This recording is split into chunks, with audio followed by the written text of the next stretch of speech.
All right, I'm ready for video 58. I think it's going to take me 2 more videos to end my prohibitive debunking of computational theory of mind. Really, it's a form of computer functionalism, so it's embedded in with the philosophy of mind called functionalism. I've completed my background set of PowerPoints. It was a 2-hour presentation. I've chopped it up into 4 pieces. I have to think now about how to promote and present it on my channel. That's why I'm wearing the fancy shirt. But this begins really phase 2 of my project. So as I say in the last video there, I really encourage people that there's an order in which you want to tackle my work. Again, I this distance between us. I see no one's watching my videos at all. Well, I'm about to spam everybody in my email, and maybe this will elicit some more interaction again. But I just don't understand why people would just consume my material so anonymously in any capacity and then not even want to have a minimal, like, even just tell me I'm an idiot. Tell me everything is wrong. Have a conversation about that. I just, what I fear is that no person has actually engaged with my work who's open-minded and intelligent and humble and self-skeptical and educated enough to even say. And the problem is, I'm not trying to get at all you the smartphone entrained brain-eating zombies who can't watch anything if it challenges them and is longer than 5 to 10 minutes. I'm not doing that. But I will eventually shift to attempting to go viral, to sensationalize, to be more entertaining in these videos, and then maybe shorten them. I've been playing guitar for 20 years, so it could take me months to record videos of my take on every song that I know, 60 or so songs, 7 of 8 of which are my own finished songs, and then I've got 20, 30 or more little songlets, and I have a lot of knowledge here. So at some point I'm going to diversify my channel to provide secondary value. And again, I would really like people to see me as a philosophical resource. No one's paying me to say what I believe, and obviously I do not believe what the zeitgeist believes. I'm trying to confront the zeitgeist. That's the lay zeitgeist and the academic ivory tower zeitgeist. Like, this whole spectrum of people just rejects me, and that's because I think the vast majority of people are trapped in brainwashing and denial about reality, and I can't get around this, because I'm terrified that I'm going to die a horrible death, because we're going to push the biome into a major collapse, which is going to cause so much suffering, death, and violence amongst us. And getting to say "I told you so" then is not going to comfort me. So what I'm going to do in this video, I'm going to riff for my allotted time on just some of my informal takes. So these are from my own experiences using computers and having all this background knowledge in philosophy of mind, all these ideas, the identity theory, dualism. Like, I've studied, internalized, and know them all, and I know them in the thread. And so now we seem to be stuck and bogged down in computer functionalism, reductist, monist, physicalist, realist, RTM, embedded, CTM. Even though there are fringe views, the zeitgeist is drinking this purple Kool-Aid of a real AI, and this belief that technology is their salvation, when I think it's a dead end. It's an epistemic dead end that's destroying us. and that the singularity is the current version. It's not a virgin. That's funny. Version of a religion. It's a blind faith that I don't even think the people promoting it see. It's wrapped up in science, but it's not scientific at all. It's not based on science. It's not based on sound argument and evidence. It doesn't really define its terms, and it doesn't honor its burden of proof, and it's certainly not skeptical. So it's become a dogmatic, normative kind of scientism driven by our greed and need for endless profit. Right? That's another insanity. This illogical model we prescribe on the world we call capitalism is as much driving the techno-feudalism, and the techno-feudalism is driving the capitalism and the denialism. And man, I hope I'm not right, because I just feel that a major crisis in the biome could happen any day, and then this will all be moot, and then I'll be fighting people for table scraps or drops of water squeezed out of dirty rags like in Dune. And again, I would rather we not get to those ends and find a way to redistribute wealth, to consume less, way less, and to figure out how we're going to get through the next 20 to 100 years without just torturing the biome more and just leaving the vulnerable to the worst sorts of living that I think the human race is ever going to experience. It's just shocking to me, our continued denial and ability to face reality. And this is all I can do. All I can do is try to point out these things that were you able to think of them critically? Were you willing to engage with me to help clarify terms and meanings and arguments? You would see all show the proper burden of proof against this blind promotion of this reduced mechanistic form of CTM. And that's what those PowerPoint videos that I'm going to put up there soon. This is phase 2 starting. And so this video in parallel marks this new phase of my project. All right, so here are my informal disanalogies to computer functionalism. So there's a tension between linear processing and connectionism or parallel processing. Now, the thing is, in mathematical model building terms, it's been shown that you can reduce a neural net to a model on a linear computer, but that doesn't mean that nature can do these things. That doesn't mean that nature would know how to make a linear kind of computational consciousness, or that in the actual like ding and sich terms, the thing in itself, as it is, that consciousness, it turns out, is really realized in us as a computer, as a parallel thing, as a linear thing, however it turns out.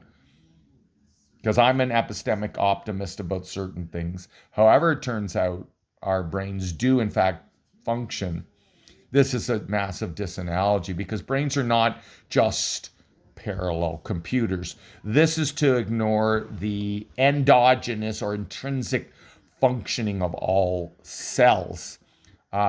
So they are composed a semi-classical system as relations too, right?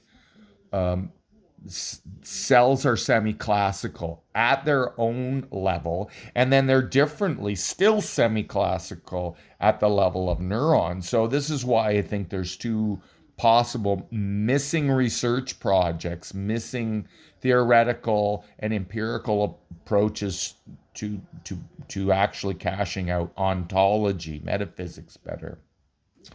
So what happens to a neuron is it's got a dual function. It has to function still intrinsically as itself at its own cell to cell level, and it's still going to function in that way. But then it's performing this higher order, this meta relational thing. This is the bit mapping, and I do believe it produces a literal and an inverted model of the entire universe, but there's a lot more complexity to say there.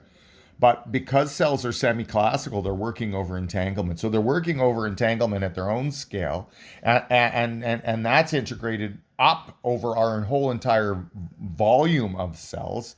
And this is where I think our bodies are kind of Zen machine, non-conscious perceivers, if you will. But then there's this radical categorical tip, how those cells at their own level construct brains and all the other organs that it would seem are necessary to facilitate the perpetuation of brains.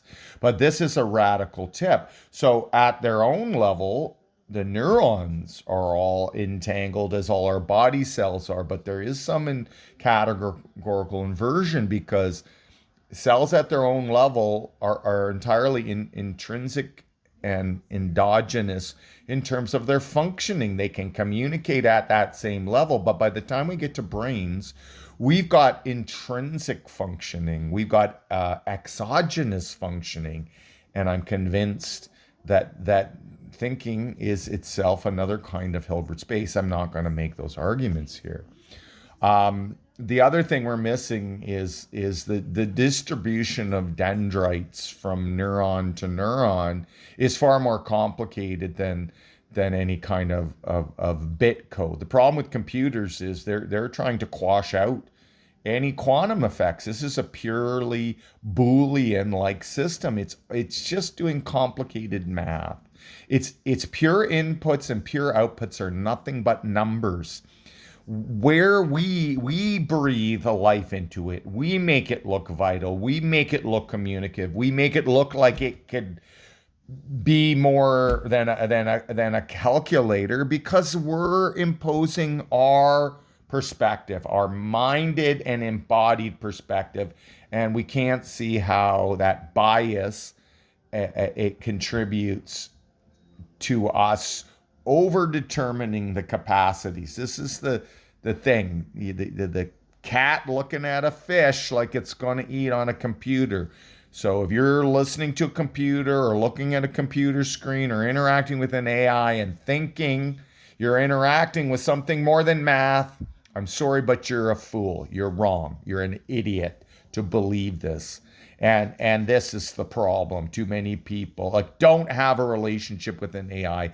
This is sickening. You're vanishing into your own solipsism, and you're only going to perpetuate your inability to deal with actual humans face to face until they're coming at you for your stuff because the world's falling apart and they need to eat you now, and they are just going to take what they want from you. You know, that this is the thing you should be more worried about. An AI is not going to defend you against some Mad Max horde. And that's the world we might create. All right, so there's a massive architectural, I can't go into this. You'd have to go and get a master's in philosophy, cognitive science to internalize the work that would show you that the architecture of a computer is completely inconsistent as things stand with the far more complex and multivariate functional capacities, most largely not understood, of neurons, let alone how all these cells are integrated. So this idea that your mind reduces in some bound way to just the confines of your brain is also absurd. Your entire body contributes to your mindfulness, or nothing does. So the brain is a focal point for non-local aspects of mind. It's not the internalist, reduced totalizing of consciousness or cognition. So here's my next disanalogy. This is my own pet peeve about these stupid smartphones and how these computers with the constant innovation of unwanted functions, it's just ridiculous. Every program invokes all these hidden functions now. I had problems. If I breathe on the phone, or they keep forcing these rude helpers on you, like, if I want help, I'll ask for it. And I mean, I've been asking for help for 20 years, and what I get is people trying to dumb me down to their level and not helping me. They're dominating me. You can help me by making me normal. I refuse to be normal because I think normal is an idiotic sociopath right now, and I think you're all going to face a hell of some kind. I'm fairly confident that one way or another, I'm getting out of this world and never having to relive this horror show that I've been forced to go through. So let's look at the radical differences about how a complex living body, I mean, even like a shrimp or a bee, let alone us, integrates information towards agency in a radically inconsistent way to how phones do it. Now, the phones use haptics, which is a mesoscale thing. It's not microscopic. It's not atomic. We have a biomagnetic field, and so you can create another kind of magnetic field in the electronics that you overlay on the screen, such that you can localize what the computer will take to be a touch. But this can't be refined anywhere near the level that cells sense things, which is right down to the level of individual atoms, for Christ's sake. So this is one of the problems with these phones, is they stuff more and more of these functions in. Everybody must see this. I mean, you're just as likely when you go to get your computer to do something you want it to do, it's going to interpret that wrong. But here's the funny thing. It's not interpreting. It's all a goddamn guess. This is a completely inverted disanalogy. The way your consciousness, or the content, because I just think it's the content. The consciousness is what's carrying all this finite manifestation along. But the content, right, the thinking, experiencing, feeling, that is in some unproblematic way generated by the body functioning over a kind of up in scale integration from all of these trillions and trillions and trillions and trillions of possible sensory inputs up to the brain, reducing that, compressing it down all into some 10-bit experience. So this, I'm confident that this idea that consciousness works in the space of 10 bits in terms of the 20 questions we might ask. And that's 1,024 questions. So every moment of pure conscious experience can be refined in 124 questions, that were asked in filtering out those trillions of sensory bits. But here's the thing. Your brain is ignoring 99.9999999% of all those inputs. And so there is, of course, some kind of evolved, it's not a program, it's some kind of complex, multi-scale, cell to organ to whole body heuristic, deciding what is important, and there's the animal biases come in there, deciding what to filter out, and then of course being very aware for the danger things that would push us to fight or flight. But that's not how these computers are trying to take in everything you do. And of course, because they're trying to take everything in that you do all the time, and they can't even resolve anywhere near the scale a single cell can, and they're not being integrated in any way such that a brain is clearly doing it. This is a horrible disanalogy. So let me give you the example to stand against this. So you think about these situations where you're trying to wake somebody, or maybe you're bothering them. They're an intimate, so there's a level of trust. You're allowed to F with each other a little bit. So you want to wake them up. So you push them. Now maybe their body responds, but the body wants to sleep. So the brain has decided, I'm filtering that out. It didn't feel like a bear. I'm not on fire. I'm not hungry. I'm still tired. I'm ignoring that. So you push them again. Maybe they wiggle a little bit more. And finally you stick your finger in their butt crack and they spring awake and they figure out what's going on and they're immediately pissed at you. So that's how a brain decides to deal with its inputs and to determine new forms of agency. And that agency starts non-conscious, and it's only when you're woken up fully by this attack on your pooper that you finally regain enough consciousness and ego agency to say, listen, you POS, let me sleep. Okay? Total disanalogy. So again, this has to do with the fact that I don't think a computer could ever be conscious unless it was alive. And then it would also need to function over trillions of centric connections to the environment at the atomic scale. And then we'd have to figure out how to integrate what of that in that's important and what out. And then again, the way computers work, they're always trying to integrate more and more and more and more. And that's why these computers become a minefield of dysfunction now. And this is the problem. When you invoke a function you don't know that exists in the computer, you don't know how to undo it. So, again, this is related to the idea that a computer, any computers that are currently composed, could reliably detect your intentions. I mean, that's the idea of likes. Like, people lie. Like, there's all these surveys online and people take them serious. I've never told the truth on any of these surveys.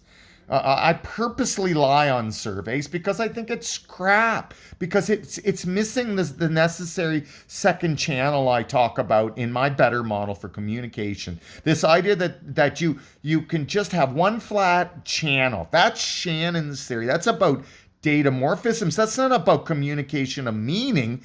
Communication of meaning is far more difficult because you have the problem of interpretation. And in fact, all of those videos about better ways of communicating are not implemented in how computers are trying to figure out your intentions. So this is another non-starter, because it comes down to every one of these controls comes down to whether it's on or off. It's just a bit flip-flop. And there is no necessary connection between what you intend to touch and what you end up touching. So it's just far too easy to turn bits on or off. And the assumption from these programmers is that they can reliably, on that basis, determine your intentions. It's absurd. Math cannot determine intentions. So this is just such a disanalogy. Okay? Right? Oh, and I did this. Look at the movie True Grit. There's a scene where two of our protagonists meet in the middle of the woods. And they have this very unusual conversation, because the conversation isn't just about the moment. It isn't just about, hey, man, how's it going? It's not two strangers at the counter in a 7-Eleven. These are two people meeting in the middle of nowhere in the Wild West. And of course, the risk of violence and worse in such circumstances is much higher. And so this is the same thing that gang members do. And this thing about I ain't doing nothing, and people saying, well, that's wrong. Well, that's not the point of that saying. That point of that ain't doing nothing, the non-grammatical interjection, is to start a meta conversation. Nobody wants to immediately have to resort to violence or running away. And of course, most of the time when strangers meet without the protections of society, violence will not ensue. But people who stay alive come to see that violence is always a possibility in that situation. And so they have a meta conversation. And this is the thing that they need to design into these. And this is what I hate, all this AI. And yet my computer doesn't seem to remember basic shit that I configure. I have to configure the same stuff over and over again. You want to build some useful AI into these things, have the AI try to figure out what you've done, ask you if you meant to do that, and then ask if you would like to do it some more. So there's no meta channel.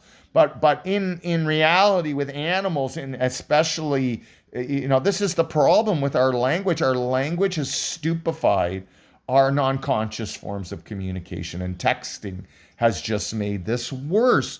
So this is the thing. You need a meta channel. And these things have not been designed. They've been designed to assume that you can determine everybody's intentions at a single, mesoscopic touch based on a flip-flop. And it's absurd. It's absurd. It's absurd. All right, I think I got time to do the one. Now, the things that are being promoted as on the way to AI and aren't, because clearly they're decaying on their own outputs. They're massive. They create massive confabulation. Not to mention, they're going to continue to undermine the ability of people to have face-to-face, intimate conversations with a fuller spectrum of ways to exchange vital and mindful meaning. And now people are going to have relationships with computers. It's sickening. But look, these large language models, it's right in the name. They're models of language. They're not models of intelligence.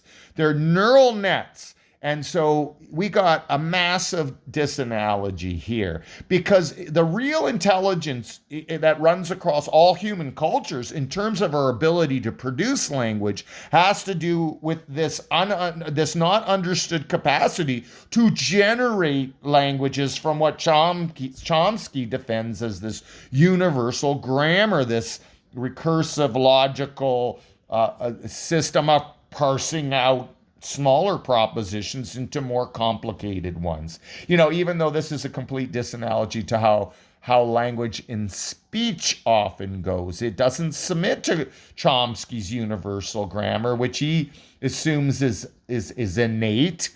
And I don't think it's innate in the brain. I think it's innate at a whole universe scale, but that's a whole other argument. Anyways, these are models of the surface. They're only a model of English language for the most part. So could somebody explain to me how that gets to the intelligence of a brain and a creature and an intersubjective reality that just so effortlessly generates novel and constantly evolving languages from some mysterious underlying black box? So this is just, they're not modeling that intelligence. They're modeling an arbitrary, narrow outcome, a surface of intelligence, just the syntax of one human language. And there is evidence that it is the most evolved language in terms of its ability to complexly express meanings. So that is to be able to have a lot of fine subtleties, to be highly creative and generative in the moment. And then, of course, it has a very large vocabulary. Okay, so I'm not trying to be a racist here. So, somebody's made an argument there. Just another massive disanalogy. All right. I'll stop here. So it's going to take 2 more videos.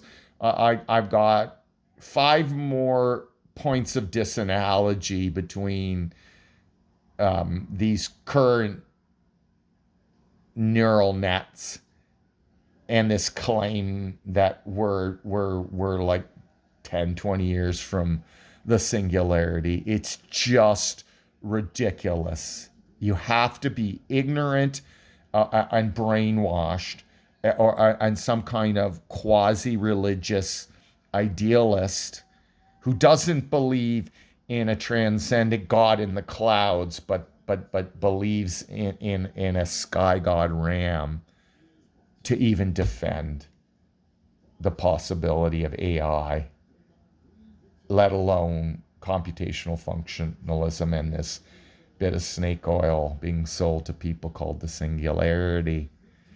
Look for my new PowerPoint presentation, and don't expect, if you become, and don't be surprised if you receive an email, those of you whom I have your emails, in this mass spamming I intend to do once I figure out how to get those videos properly organized on my YouTube channel. This is phase 2.